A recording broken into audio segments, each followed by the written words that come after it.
In the name of the Father, and of the Son, and of the Holy Spirit. Amen. Come, Holy Spirit, come fill the hearts of your faithful, and enkindle in us the fire of your love. Lord, every time we open your scriptures, we desire to refreshen this world in a manner you did. We desire to heal our world. We desire to restore our lives to their original goodness. We desire, Lord, to be perfect as you are. And we ask your Spirit to be among us today as we shall open the scriptures and help us to understand them according to the way you designed them to be. Glory be to the Father, to the Son, Spirit. As it was in the beginning, is now, and ever shall be, world without end. Amen. In the name of the Father, Son, and the Holy Spirit. Amen.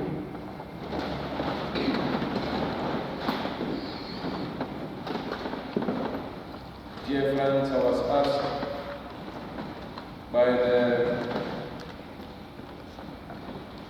cathedral administrator to come and share with you probably my understanding of the words of Jesus that he said in the garden of the Mount of Olives, when he said, "Father, if it is your will, take this cup away from me. Still not my will, but yours be done." Basically, to put this into perspective, I would like to read a few verses that come before and just after this particular line of Jesus Christ. And I'll therefore begin to read from the Gospel according to Luke chapter 22, verses 39 to 46. Then going out he went, and as was his custom, to the Mount of Olives, and the disciples followed him. When he arrived at the place, he said to them, "Pray that you may not undergo the test." After withdrawing about the stone's throw from them and kneeling, he prayed, saying, "Father, if you are willing, take this cup away from me. Still, not my will, but yours be done." And to strengthen him, an angel from heaven appeared to him. He was in such agony, and he prayed so fervently that his sweat became like drops of blood falling on the ground. When he rose from prayer and turned to his disciples, he found them sleeping from grief. He said to them, "Why are you sleeping? Get up and pray, that you may not undergo the test." This is the gospel of the Lord. Praise to you, Lord Jesus Christ.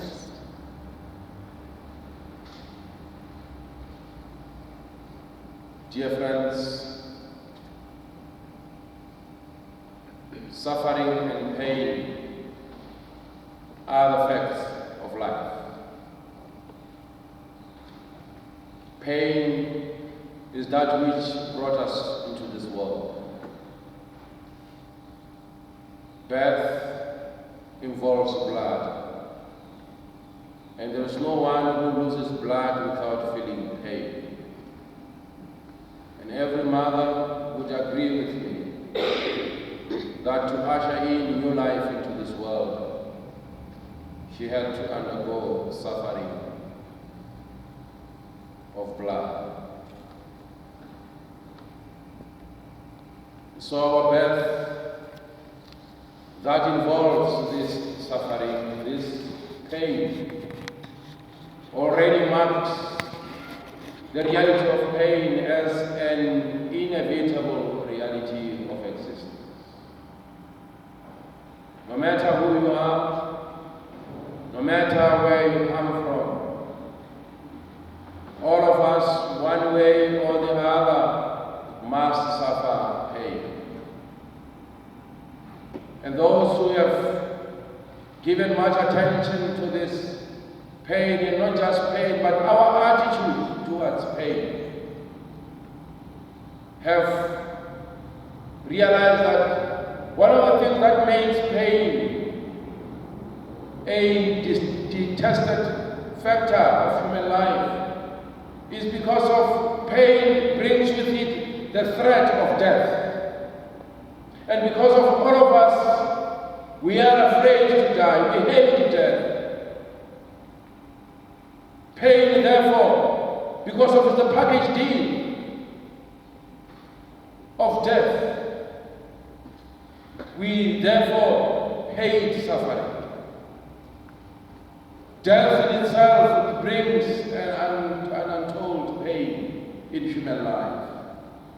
And anyone who feels a little bit of pain, either physical pain, spiritual pain, we know that chances are we might die. And sometimes there are certain pains that make us desire even suicide.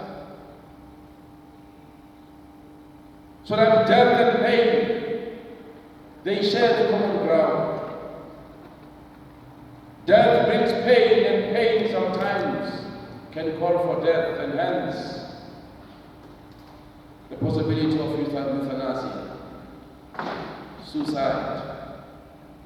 People sometimes go through suicide because they get to a stage where they cannot take pain anymore, and their only redemption is death. And we hate death because it invites our lives pain.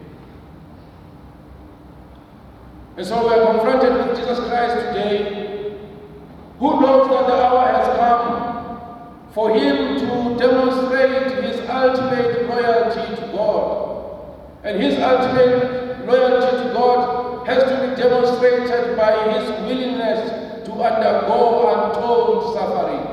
A suffering he did not merit, a suffering he did not deserve, but a suffering he had to go through to demonstrate his loyalty to his Father and his love for the people created by God himself. And so the gospel writer tells us that when you go to that garden, or to the Mount Olives, it was his custom. In other words, that particular garden, some call it the Garden of Gethsemane, is a garden where he withdrew to from time to time. Sometimes if he just wants to relax, sometimes if he desires a fresh air, sometimes he went there just to refresh his ideas, probably to get his sermons right for tomorrow, maybe to plan his itinerary, to see what to do next. But this particular time, he still withdraws to that particular garden. Sometimes this time around, invited by his ultimate decision to embrace death or not. And so you and I, we've got those places that we retreat to often, just to get our thoughts clear, just to reflect and to have our plans right. And so this was a place for Jesus Christ. He takes with him a few of his disciples. And the gospel writer, for the name of agony, he uses a certain Greek word. And this Greek word denotes an ultimate suffering.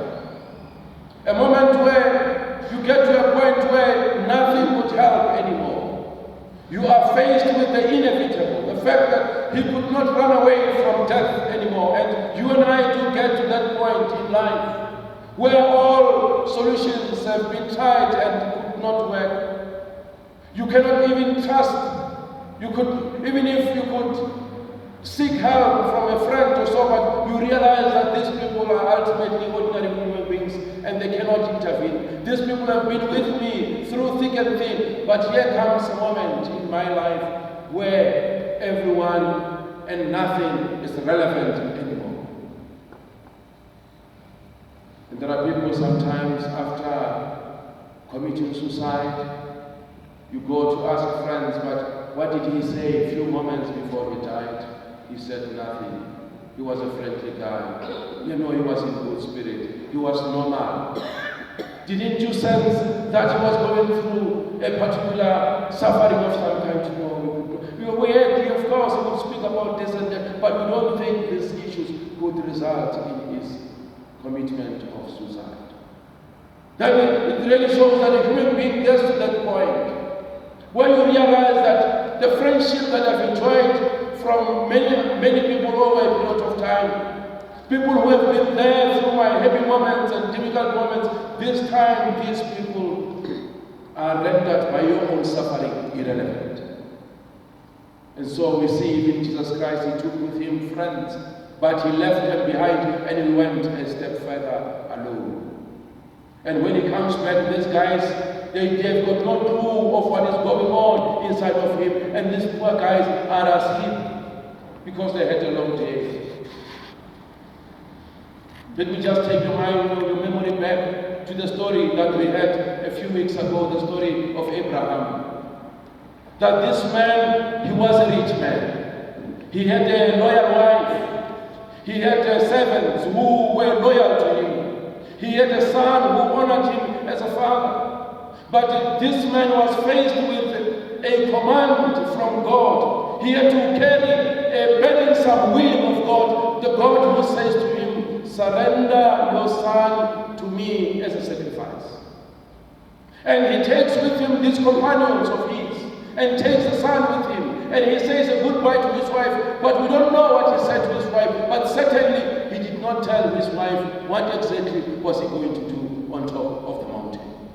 He was carrying a mission that no human being could ever fully comprehend. Yet he comprehended it himself. And servants who were with him, certainly they carried with him the burden to the mountain, but they did not know the highest burden that poor man carried on his shoulders. And even if should he try to communicate it to them, definitely they would not understand it as he did. And probably he realized these are ordinary men. So it suffices that they help me carry this physical burden, these wounds, to the top of the hill, but they would not understand the greater burden that I'm carrying inside of me. That of demonstrating my loyalty to God by giving back to him what he has blessed me with himself. And the boy child asked the father on the way up, Father, I can see we have the whole stock that we need to make a perfect sacrifice, but one thing is missing. Where is the lamb of sacrifice? The father could not explain to the boy in a manner that he would fully comprehend, and he would only say, God will provide. And so he goes up. Yet still believing that God is a God of trust. Yet still trusting in the power of God and in his goodness. And God puts Abraham's faith to his extreme limits. And just when all hope was to be dashed by the dagger inside of his hand, God says to him, stop, Abraham, look around. Do not lift your hand against your son. And so is Jesus Christ in that garden. The ultimate test now is brought before him, and he must conquer it.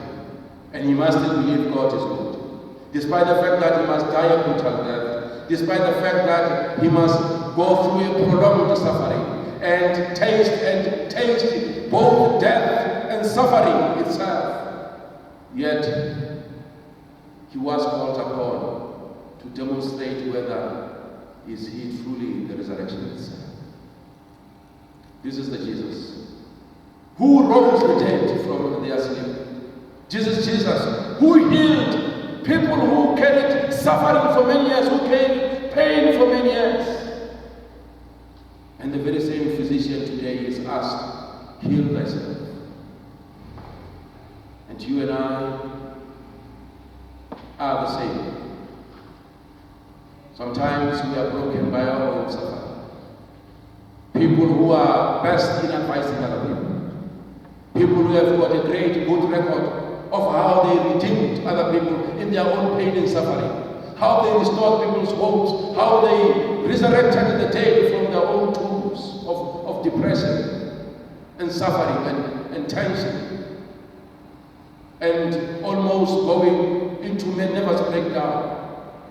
But the very same person, the moment you are called upon to be confronted by your own suffering, that very suffering hits you as it hits everybody. Because we are all equal. Regardless of the fact that we have provided solutions to other people, when that moment reaches you, you are called upon to believe that all shall be well. And at that particular time, you don't see it happening. And some of the people who have been helpful in our lives, they have committed suicide themselves. Some of the people who have been helpful in our lives, they went into a unrecoverable state of depression and ultimately went mad and started picking papers on the streets. Because when the moment of test came into their own lives, they lost all the basic rules required of them during their particular time. And so is Jesus Christ. He sweats as if he does not know that there is life beyond pain. He sweats as if he does not know that God can raise him from the dead. He sweats as if he never saw people rising from the dead. And his sweating demonstrates to us that all of us, we are novices before suffering. We are novices before pain. Even a doctor who has seen people dying in his own surgery, when he's told that your own mother, your own father has died, he is thrown into loneliness, grief, pain, suffering. Yet still, why is this story written to us? It is written to us because of we are a militant church. Because of we are soldiers, we are seen as the soldiers of Christ. To battle against forces of evil. To battle to restore the will of God in this world. The will of God that was lost in the Garden of Eden. Jesus Christ enters into another garden to regain the will of God. To put God's will in his rightful place. And he says, not my will, but your will be done. And all of us, baptized in Christ, we are called upon, therefore, to reclaim that will of God and let it govern our lives. To allow suffering to penetrate our lives, not because of we are sadists or masochists, lovers of suffering, but because of there are virtues deep inside of us, the virtues that must emerge during moments of trial and test. If you want to see if this car is powerful, you cannot test it on a flat ground. It must go through a steep hill, and as it goes through a steep hill and continues to increase its own speed, therefore we begin to clap hands and say, this is a good car. And therefore, even us as Christians, suffering cannot be taken away from us, but there are certain virtues that only emerge during the moment of suffering. The reason why there are medals and gifts and ornaments given to soldiers who have returned from war, and even those who have died in war, is because of they demonstrated bravery during the moment of trial and tribulation. That they remained true to their own nation, that they remained true to their own creed as patriots of a particular locality, as a particular, in a particular country or for a particular nation. And these men and women, they knew that suffering is going to be part and parcel of this battle. They knew that there might be the casualties of war themselves, but none of that hindered them from fighting and winning the future of their own country, their own nation. Father Mathibela Sebothoma once told me when I was still a seminarian that one of the reasons why we stand up when the gospel is read, it is because of the church understands Christ as the military commander. And no soldier takes instructions sitting down. All soldiers must stand and be ready to take the command of the master out and practice it in the battlefield of life. And therefore, at the moment of the gospel, we all rise because we are soldiers. Soldiers listening to the commander who tells us what to do in each moment of life. Why must we forgive those who hate us? Why must we pray for them? Why must our virtue be greater than those of the Pharisees and the scribes? They do as much, but you must do greater. Be perfect as your heavenly Father is perfect. Amen. And therefore, we must, when we say all moments belong to Christ, we say these words during the Easter night, when we bless that candle. We say all moments, all years, all seasons belong to Christ. What seasons? Seasons of joy, seasons of pain, seasons of suffering. They are all in the hands of God. And God tells us how to behave when we are happy, how to behave when we are sad, how to behave even when we are faced with death. We must demonstrate life even at the moment of death.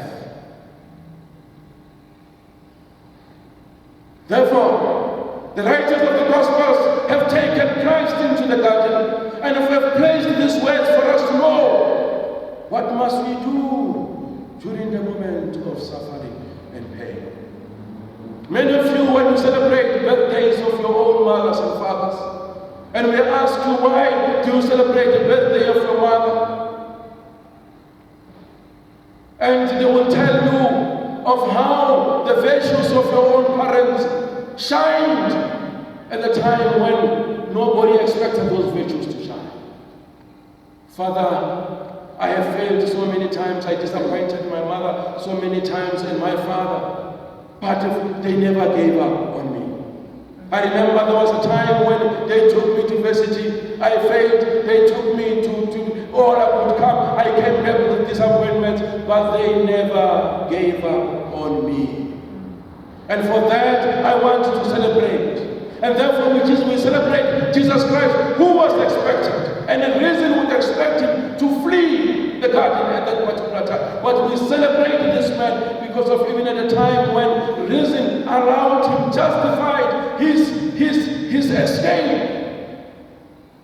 He embraced his own suffering. I remember reading one of the books written by Alan Gusak.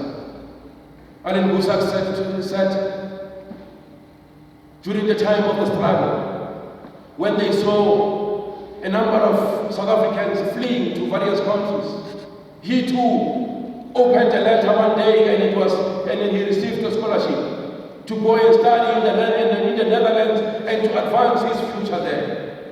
And at that time, so in other words, he had an option to escape and save his own life. And he said, I won't leave this country for the sake of the people who do not have option to escape, for the sake of the people who must face the bullet and be killed in this particular country. For them, I will remain in South Africa.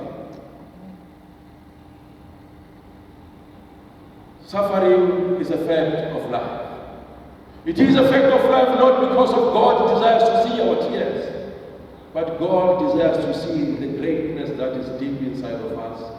the greatness that was only emerged during the time of suffering and pain. God believes that we are great. God believes that we are masters of this world. God believes that since we are masters of this place, we must conquer our own fears with the faith in the God who is powerful. And therefore, every Christian is called upon to fight a good fight. A good fight that says this world is a good world. A good fight that says life ought to be honored. Even if sometimes you must honor life by surrendering your own life so that life may be preserved. Jesus Christ says a man can have no greater love than to lay down his friend, to lay down his life for his own friends. And a readiness to die for your own.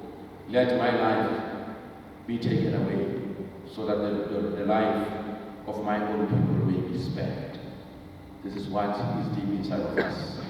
But that person that is in us will never emerge up until we go to our own little garden of Gethsemane.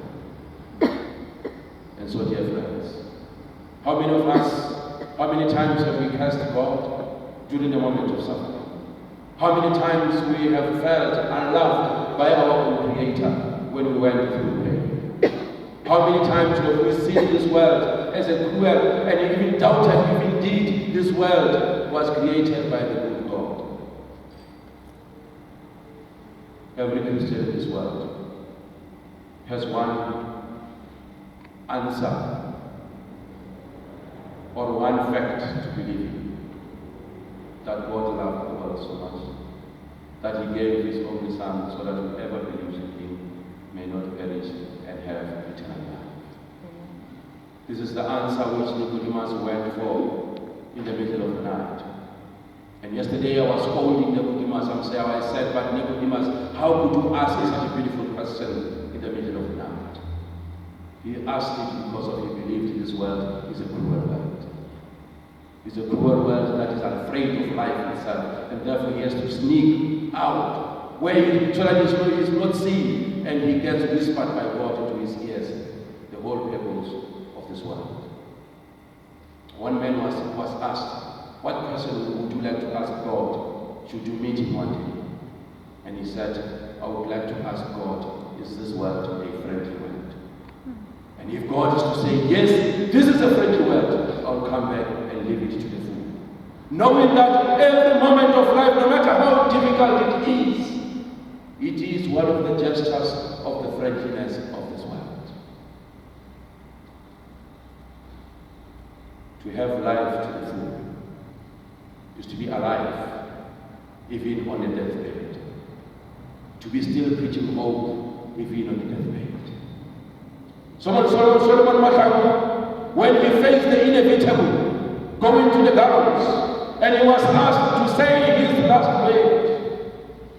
And when everybody expected him to close his mouth because there is nothing more left for him, he said, go and tell my people that I love them. Go and tell my people that where the blood of Solomon Mathibela will fall, many Solomons will rise. Because even during that moment of death could not have the final word. Life, future, the tomorrow was there even during that moment of darkness. And that's the beauty of being militant as a Christian. Amen. So Jesus Christ, after that moment, he was courageous. And he goes to his brothers and says, stand up, it is now time to face the moment of time. Every Christian, when you go through this moment, remember that you must exit that room of tears with courage. If you only exit that room with courage, then you never met God in that room. That room of darkness, you must shed light into it and come out of that room different, better, and faster. And so the gospel writer puts this message before us today to make us realize, guys, even when we are forced to stand before the wall and embrace annihilation, embrace nothingness, embrace forgetfulness, embrace the end, you can still say words that can reverse the whole story. Apparently Mandela also, it was clear that he was going to be sentenced to death. But the speech that he said, even in that talk during the Rivonia trial, turned the destiny of his whole life. Because of he said, I am ready, it is an ideal for which I am ready to live and to achieve. But if needs be, death, so be it. And they said that those words reversed the whole story. And I believe that night reversed the story of salvation. When Jesus Christ said, my will is to escape, but Lord, thy will be done. Amen.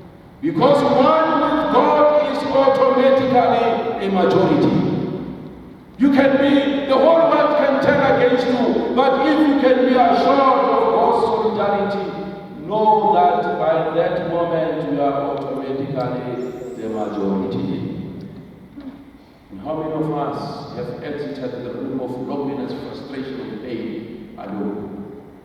Yes, God sometimes makes you like Abraham and his servant, to leave the servants behind, to let the son not know, because of that is your moment with God. When you look around and find no friend, no helper, don't be quick to say, when days are dark, friends are few. Know that sometimes days must be dark so that you may bond with your Creator. Amen. And Jesus Christ at that moment bonded with his Father. Because of it is the one who brought him here, it is the one who owns his purpose, it is the one who will see him through to the day of the resurrection. And so that's what we saw in Jesus Christ. When he came back better, not bitter. Otherwise, many of us, after we recovered, we come to tell the stories like, when I went through suffering, nobody was close to me. And Father, I have learned that during these difficult times, friends will always desert you. And Father, I don't want a friend anymore, because of the way not there when I needed them most. Forgetting that your God was there. And when your God was there, you will forgive Peter like Jesus Christ did. Peace be with you. Shalom. Peter, do you love me? Follow me. But if you went through that suffering, looked around and found no one, and you come back with bitterness, then you never met God in that truth. Amen. But if you met God, you will forgive the weaknesses of those, because there are moments when nobody will understand your suffering, and that's okay, because your God does. And when you have understood that, you will be more welcoming, more receiving, because of that moment revealed to you something that you could not see, yet you being clouded and distracted by the company of friends. May God bless us, dear friends, that in our moment of trial and tribulation, when we are called upon, thrown into the desert, thrown into that garden, thrown into that dark night, know that you have somebody to meet there, and it's your God. And after meeting that God, come back to make your world a better place. Don't come back with a heart that is bitter and selfish and much more ruthless, but come back and encourage. Sometimes you have to encourage even the people who have thrown you into that garden with a loving heart. That's how we become soldiers, to make this world the Garden of Eden again, to make this world a place where love has the final word, through Christ our Lord. Amen. Amen.